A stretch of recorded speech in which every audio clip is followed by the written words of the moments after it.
guys, today I stopped by INFINITI Lebanon to have a look at their 2025 INFINITI QX80 that has just arrived to the country. This thing has impressed me so much, only based on looks. Today is going to be a full in-depth interior and exterior review to show you what has changed on this new generation, because trust me, there's a lot of improvements. Let me show you what it's all about. So the first thing that strikes you when you open the door to the QX80 is the amount of leather. Look at the door, beautifully leather wrapped. We have this two-tone burgundy on black on this model, and I have to say it works so damn well.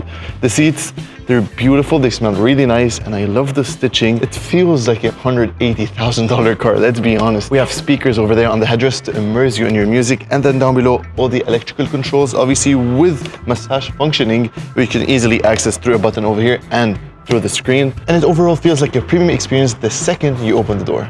I mean it when I say there's nothing like Japanese luxury, and it still surprises me to this day why Nissan and INFINITI aren't doing better in sales when the new Patrol and QX80 look like this. It has to be one of the most comfortable seating positions I've ever been in those large luxury SUVs with the wraparound screen. It's basically connected because we only have a thin bezel in the center. I'm not a huge fan of the background that they have. It's sandy, whatever, but I believe you can change it in some way. Or screens.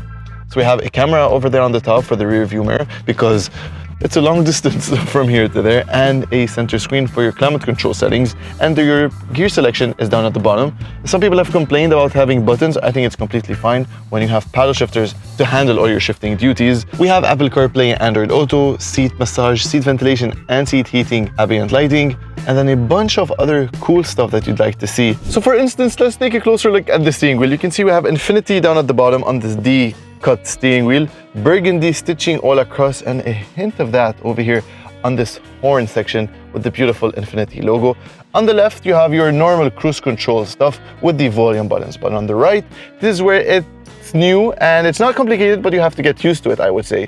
These buttons control either this screen or this screen. So for example, if I want to use that section, I press on this, then it will highlight it in orange, and then I have full control of that right screen using these buttons over here. So if I want to keep it hands-on, for example, I can use those dials to control that touch screen. If you want to control this screen in front of me, I simply press on this button again, and then I've got the chance to scroll through the various modes that INFINITI has displayed. Driving modes, music, you know, all those settings stuff, whatever. So yeah, it's all up here.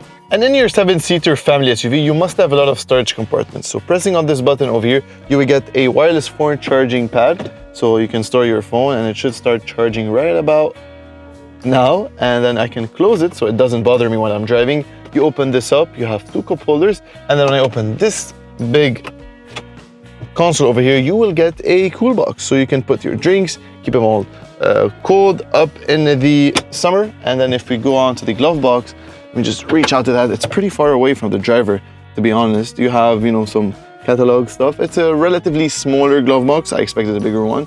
But my favorite has to be this INFINITI badging over there. And I'm glad they did not slap another screen for the passenger. I don't know why, but having a passenger screen feels like the designer just went lazy and decided to slap a screen because they didn't know how to finish the dashboard. In here, it goes up and just slides down, ends beautifully, gracefully, on the passenger section, and having INFINITI display right there adds to the whole luxury of the car, I have to say. And you do get a lot of buttons. So we have a volume knob in the center. Instead of having it controlled through that screen, your passenger can raise the music, and then you have all the other controls for your gear selection and your hazards over here displayed in the center. And fun fact, this center screen does not only control the climate control settings. If we go on this mode button, you have your different driving modes, off-road modes, I would say, and you have your 4 high, 4 low controls, traction control, rear locking diff, as you can see, and then you can have this axis, so you can lower the car and higher it if you want to have, you know, people going easily inside your car, not have to jump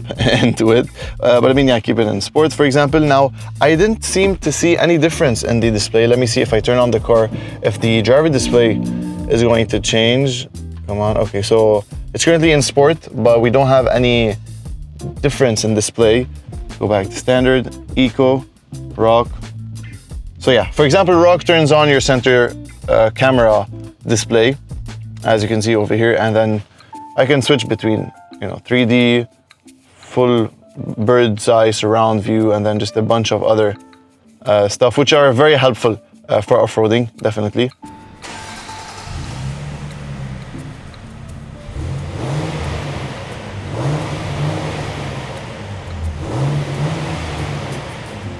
So under the hood of the QX80, you will get the same powertrain as on the new Nissan Patrol. It's a 3.5 liter twin turbo V6, which is much more fuel efficient than the previous V8. This car makes around 450 horsepower compared to the 420 something on the Patrol, so a bit more power, nothing worth mentioning. It's all-wheel drive and it's mated to a 9-speed auto.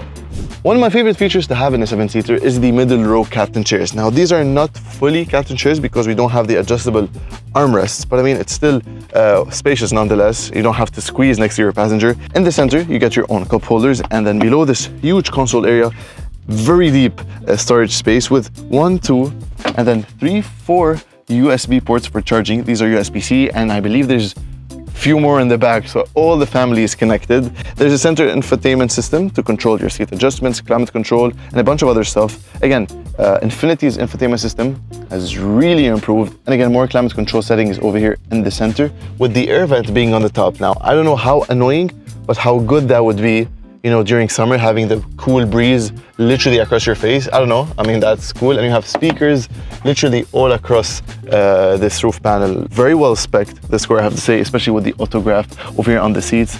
Beautiful, high quality seats. I mean, it's a super comfortable place to be. Now, I'm 186 centimeters or 6'1".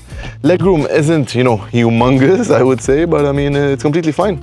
It's spacious, and I have door bins on the side, speaker again on the door, clips. I have no idea how to pronounce that, but I mean, yeah. This is genuinely one of the most comfortable third row of seats I've ever been in, and trust me when I say some of them are so damn cramped. These can easily fit 2 full-size adults, and even 3 if you squeeze yourself just right. Okay bro, headroom it's alright. I mean, my head is touching the roof, but who cares? I mean, I'm not even sitting like that. Let me just raise this up. Oof, raise this up good. And I'm just chilling. I can go on long drives like this. Get me out of here, dude.